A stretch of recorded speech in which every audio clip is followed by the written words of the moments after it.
Graça e paz da parte de Deus. Pastor Carlos Lins, Comunidade Evangélica Amor e Vida, SEAV aqui em Marechal Hermes. Estamos começando agora essa live. Eu convido você para que venha assistir. Clica aí, deixa o seu comentário, porque certamente Deus tem grandes coisas para você. Vamos começar com uma oração, né? Tudo se começa com uma oração. Pai, queremos te agradecer neste momento, Pai, por estarmos aqui na tua casa, por estarmos aqui incumbidos, Deus, de chegar aos lares dos teus filhos, dos lares daqueles que vão estar nos assistindo, levando a tua palavra. Que nós possamos, Deus, ser apenas esse canal, porque realmente é tu que faz todas as coisas. Iremos falar hoje de um assunto muito complexo, mas se o coração dos irmãos estiverem abertos e a mente liberada para entender o que Deus quer falar, grandes coisas, certamente vai ser dita e vai ser aproveitada por cada um de nós, Pai. Continue conosco, é o que nós te pedimos, no nome de Jesus. Amém? Queridos, nós hoje vamos falar de como e onde se encontrar o reino. O texto escolhido é Lucas capítulo 15, versículo 8, 9 e 10. O 8 diz assim: ou qual a mulher que tendo 10 dracmas, se perder uma dracma, não acende a candeia e varre a casa e busca com diligência até a achar? E achando-a, convoca as amigas vizinhas, dizendo: alegrai-vos comigo, porque já achei a dracma perdida. Assim vos digo, que há alegria diante dos anjos de Deus, quando um pecador se arrepende. Você talvez tenha ouvido muito nesse tempo sobre a palavra reino. E tudo que se leva hoje no Evangelho, nós precisamos entender o reino do Pai. Existe o Evangelho da salvação, que é aquele que nós conhecemos quando estávamos na religião. Quando vivíamos a religiosidade, a gente vivia apenas um Evangelho da salvação, que é justamente assim: você chega na igreja, levanta a mão, aceita Jesus, nome escrito no livro da vida, pronto, não preciso de mais nada. E é essa a visão que as pessoas têm, que entram na igreja, aceitam Jesus, se batizam, nome escrito no livro da vida, eu não preciso de mais nada. Ele mesmo está se limitando,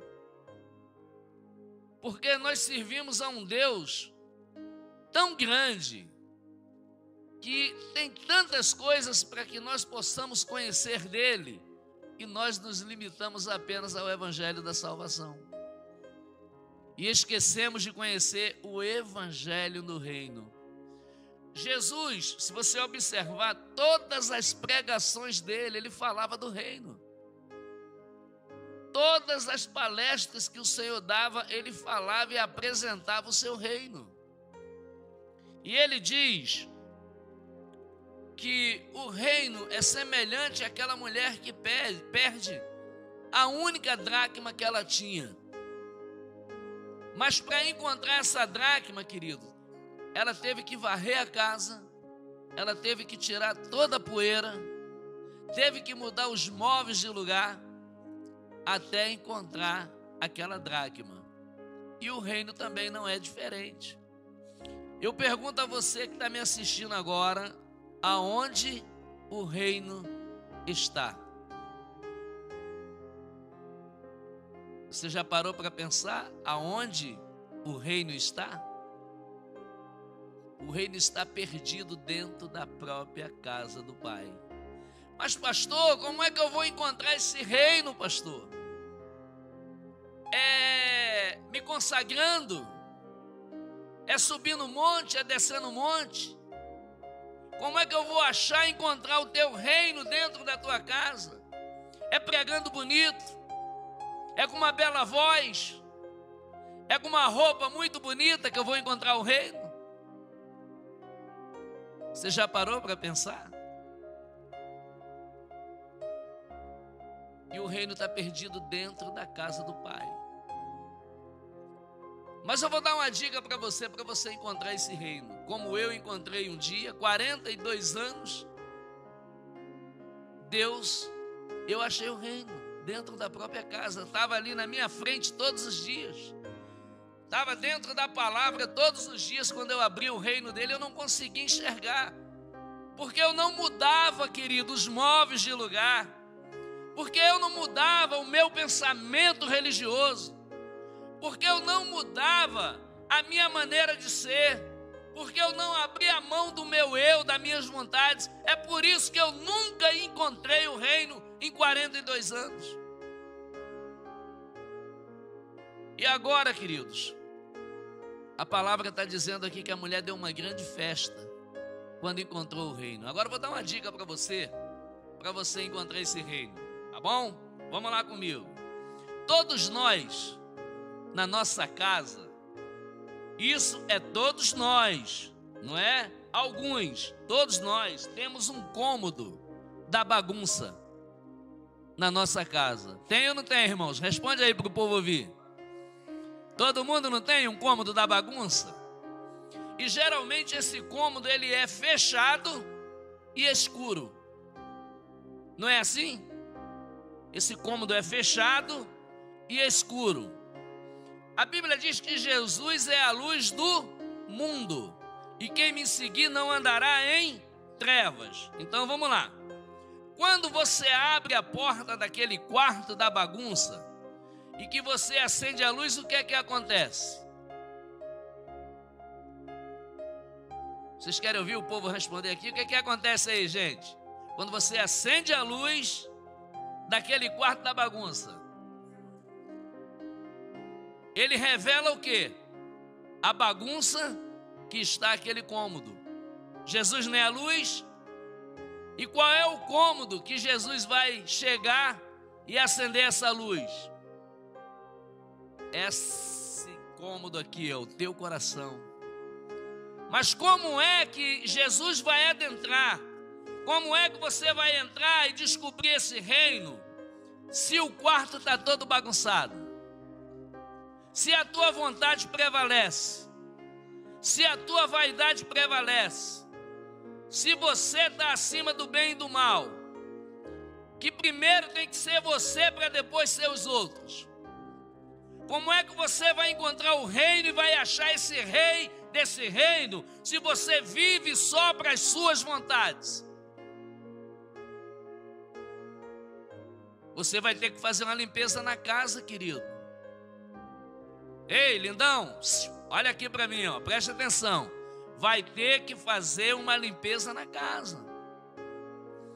Porque se você não fizer a limpeza na casa, você não vai achar o reino. E você não vai encontrar o rei desse reino. Porque ele não habita em casa suja.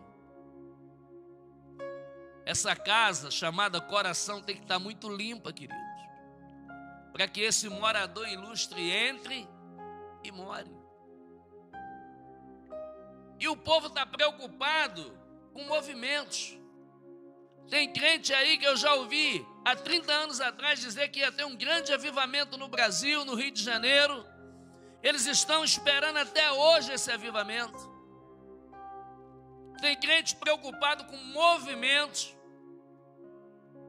mas não percebem, em meio ao movimento, que Jesus está no ambiente.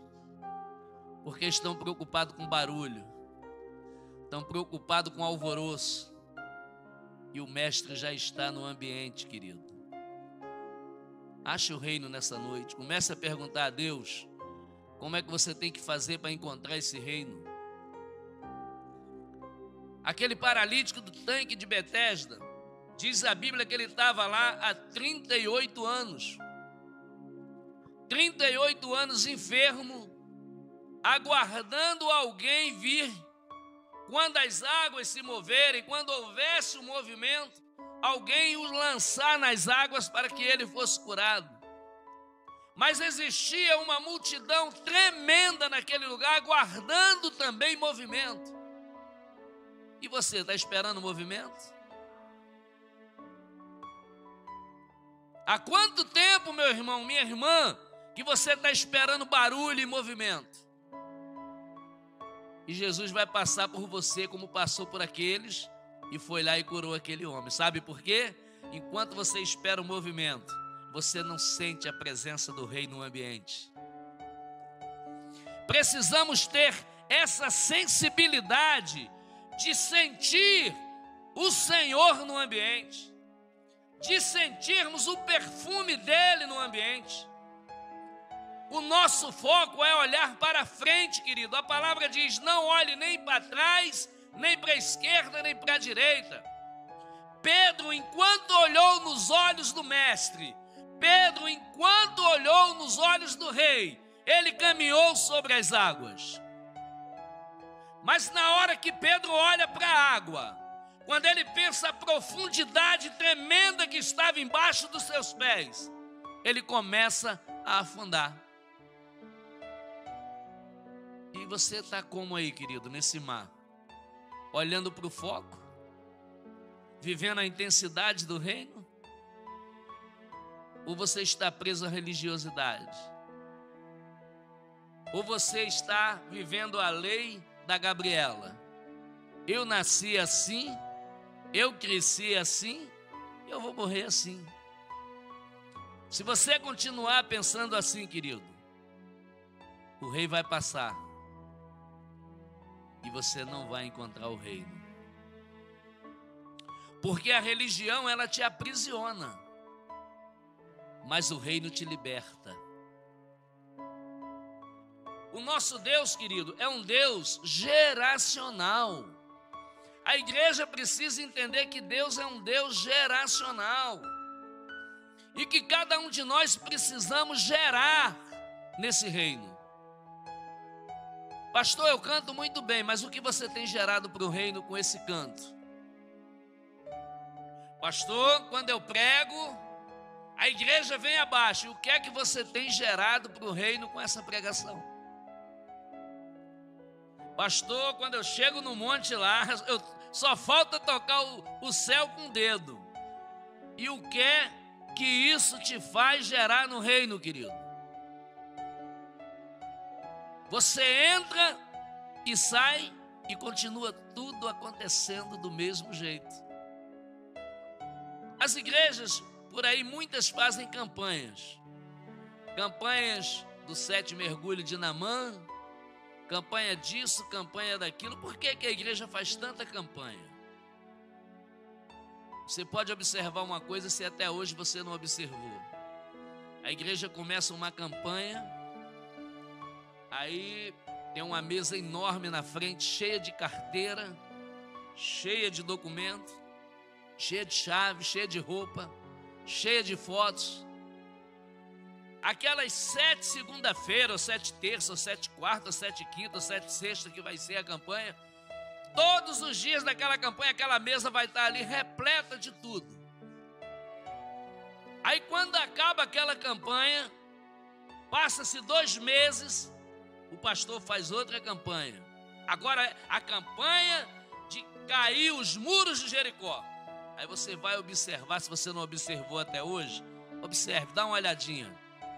As mesmas carteiras, as mesmas roupas, as mesmas chaves, os mesmos pedidos. Não aconteceu nada. Sabe por quê, queridos, que não aconteceu? Porque você vive funcionamento de escravo. Você não vive funcionamento de filho. Quando você é filho, vai te dar. Mas para isso você tem que ser obediente ao seu pai. Para isso você tem que ter intimidade com seu pai. Para isso você tem que ter relacionamento com seu pai. E eles vivem funcionamento de escravo. Não acontece nada. Gente, eu estou na casa de Deus há tantos anos e não acontece nada. alguma coisa está errada, querido. Porque quando você vive a intensidade do reino, todos os dias acontece alguma coisa para você. Você pode dizer amém? Aleluia, está muito fraco esse amém, hein? Vamos dar um amém bem forte aí, gente, para o povo lá do outro lado ver. Então, quando nós vivemos essa intensidade, queridos, as coisas acontecem na vida da gente. Deus não está interessado em te dar uma vara e um anzol para você ir pescar, não. Porque quando você vive o reino, você não precisa de vara nem de anzol. O peixe pula na sua rede, meu filho. Você já imaginou isso? Pastor, mas assim é muito fácil. É fácil. Se você for fiel, as coisas vêm para você naturalmente. Mas eu sou infiel, como é que vai vir? Pastor, você está dizendo que eu não preciso de uma vara, de um anzol? Precisa não, querido. O peixe pula na tua rede. Pedro passou a noite toda e não pegou nada, porque ele foi na força do braço dele, porque ele foi na confiança dele. Mas quando Jesus diz para ele, quando ele diz, Jesus diz para ele, Pedro, volta ali e entra no mar de novo. Senhor, eu passei a noite toda e não pesquei nada. Pedro, sou eu, Pedro, que estou mandando, vai lá. E quando Pedro foi, o peixe pulava dentro do barco. Pedro precisou de lançar a rede, irmãos. Quando você vive a intensidade do reino, Adão precisava trabalhar, irmãos. Quando ele queria uma fruta, ele fazia o quê? Arrancava e comia. Esse, irmãos, é o processo que Deus quer nos trazer de volta. A igreja está querendo ir e Deus está querendo trazer de volta ao original. Vamos entender isso. A importância de voltar ao original. Vocês vão entender, porque Deus vai abrir o coração e a mente. A igreja está indo, mas Jesus não está interessado que a igreja vá. A igreja tem que voltar ao original. Quando você entende o reino, você volta ao original. Eu vou falar um dia aqui sobre a diferença do nome de Jesus e do Cristo. Não é a mesma coisa. Jesus, ele te salvou. Jesus, ele te resgatou. E o Cristo, ele te traz de volta ao original, ao que era no princípio. É a missão dele. E eu tenho certeza, irmãos, que Deus vai fazer grandes coisas na nossa vida, se realmente nós formos fiéis a ele e vivermos o verdadeiro evangelho. Talvez você esteja achando uma palavra difícil. Talvez você esteja achando uma palavra sem propósito. Talvez muitos vão dizer que eu estou falando aqui heresia. Está na palavra, querido, leia. Quanto tempo que você não lê a palavra? Leia lá que você vai encontrar tudo isso que eu estou te falando. E Jesus vai além quando ele fala assim: o meu reino é semelhante a uma pérola. Aí eu pergunto de novo à igreja: você acha a pérola fácil? É fácil encontrar uma pérola? A pérola fica onde? Dentro de uma ostra onde? É difícil chegar lá. E o reino também não é fácil, irmãos, porque nós nunca vamos encontrar esse reino na nossa maneira natural. Porque o reino não é nível. As pessoas pensam que há nível, que o reino é um nível. Não, o reino é dimensão. O reino não é nível, é dimensão. E você vai encontrar tudo o que você precisa, querido, na medida que você mergulhar em Deus. Você sabe o que é mergulhar em Deus? Oséias 6:6 diz assim: conheçamos e prossigamos em conhecer ao Senhor. Você conhece o Senhor que você serve? Você crê no teu Senhor até que página? Se colocarem uma arma hoje na sua cabeça, mandar você escolher servir o Senhor ou morrer, o que é que você escolhe? Ah, pastor, isso vai existir, vai chegar o dia. E aí, o que é que você vai dizer? O que é que você vai falar? Jesus disse na palavra dele que todos nós somos uma árvore, não é isso? E temos que dar o quê? Fruto. Toda árvore tem que dar fruto. E árvore que não dá fruto, o que acontece com ela? Será cortada e lançada fora. Agora eu vou fazer aqui uma conjectura para você. Você vai fechar os seus olhos aí, você que está aqui na igreja, feche os seus olhos. Você que está em casa, feche os seus olhos. Você vai imaginar agora Jesus com fome, querendo uma fruta dessa árvore que é você. Você tem a fruta para dar para ele? Ou você vai deixar o Senhor ficar com fome? Eu estou te pedindo um fruto hoje, eu preciso desse fruto. E aí? Você tem uma resposta para dar para ele? É sério, irmãos. É sério. Vamos parar de brincar dentro da casa de Deus. Sabe? Tem gente aí porque acha que é pastor, sabe tudo, sabe nada. Eu tinha diploma de seminário lá na minha parede, 3x3, quase 30 diplomas.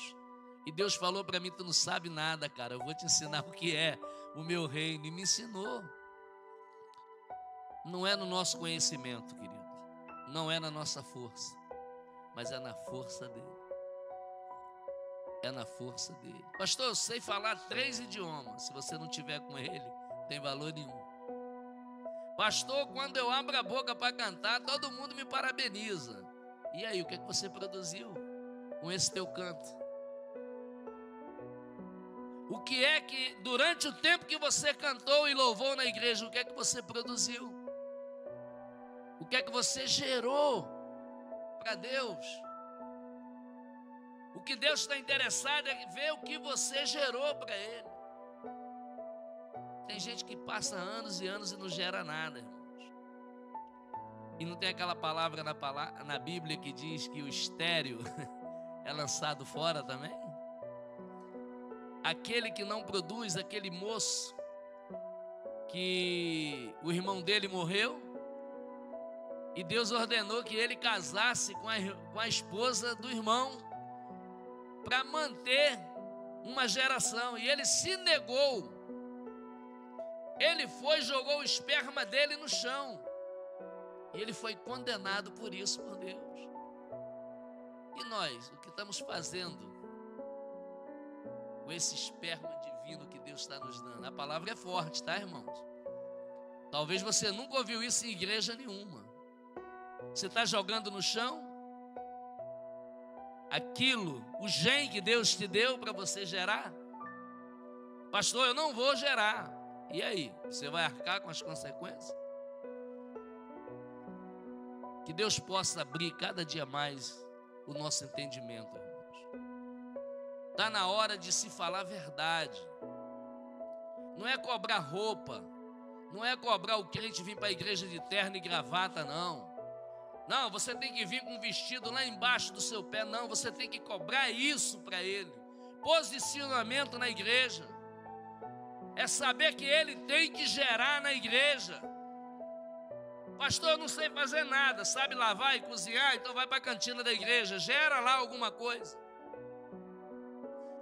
Mas às vezes ficamos de braços cruzados. Viemos à congregação para rever um ao outro. Eu vou lá porque eu vou encontrar a Adriana lá, viu? Acertei o nome dela agora acertei. A Adriana vai estar lá, pô, eu gosto muito da Adriana, cara. Então eu vou domingo lá, assisto o culto e revejo a Adriana. É esse o foco, irmãos? Você tem que vir para o culto para dar algo para Deus. Porque a igreja, ela aprendeu só a pedir e dar. Não é? A igreja atualmente é só pedir. E tem gente que diz assim, se tu não me der, eu fico de mal contigo. Eu já ouvi isso. Uma irmã falou, estou de mal de Jesus já tem 3 meses. Que eu pedi uma coisa a ele não me deu. Vai continuar de mal, porque Jesus não está nem aí para isso. Mas vamos olhar para a gente. Vocês são, cada um de vocês dentro da congregação funciona como uma engrenagem. Eu estava comentando com a Adriana esses dias sobre evangelismo, que ela me pediu e ela falou que ia falar com a pastora. Posso falar? Ela disse assim: vamos falar com a pastora para reunir todo mundo para sair para o evangelismo.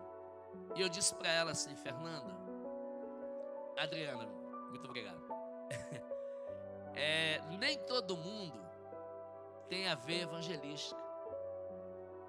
No reino, cada um é uma engrenagem.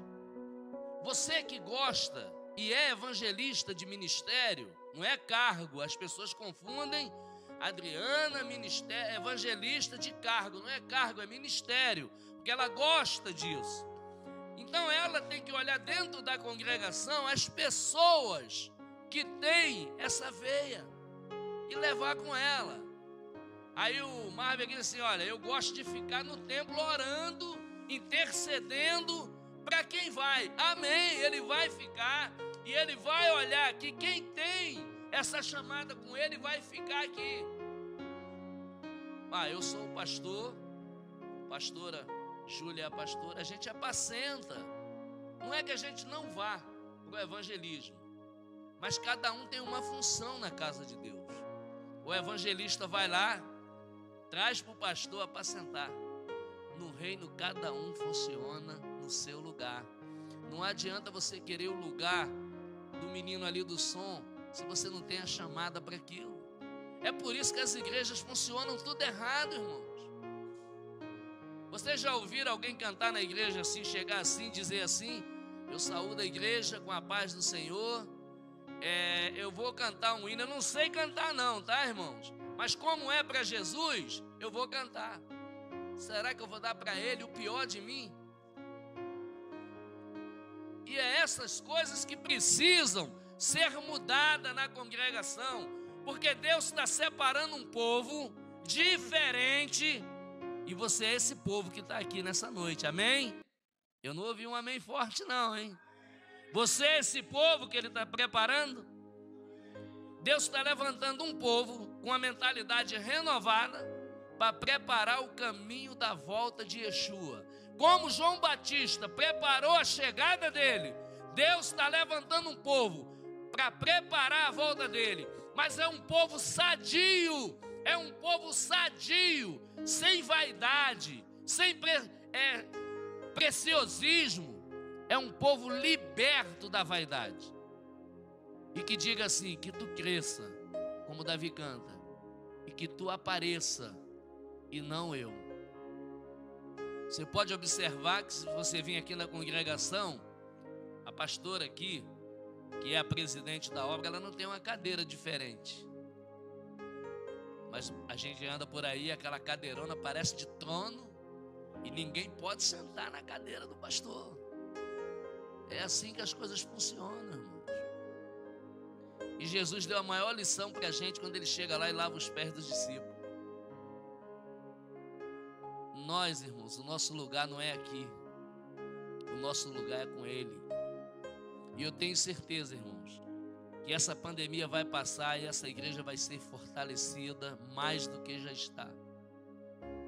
E eu disse aqui, quando eu vim congregar aqui, percebi que a pastora funcionava no funcionamento apostólico, e eu dei uma notícia a ela muito triste, e eu vou dar para vocês hoje. Igreja que funciona com funcionamento de reino, ela não enche.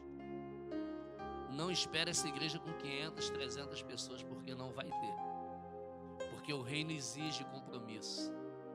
O reino exige que tudo é Ele, que tudo é por Ele e que tudo é para Ele. Nada é para mim.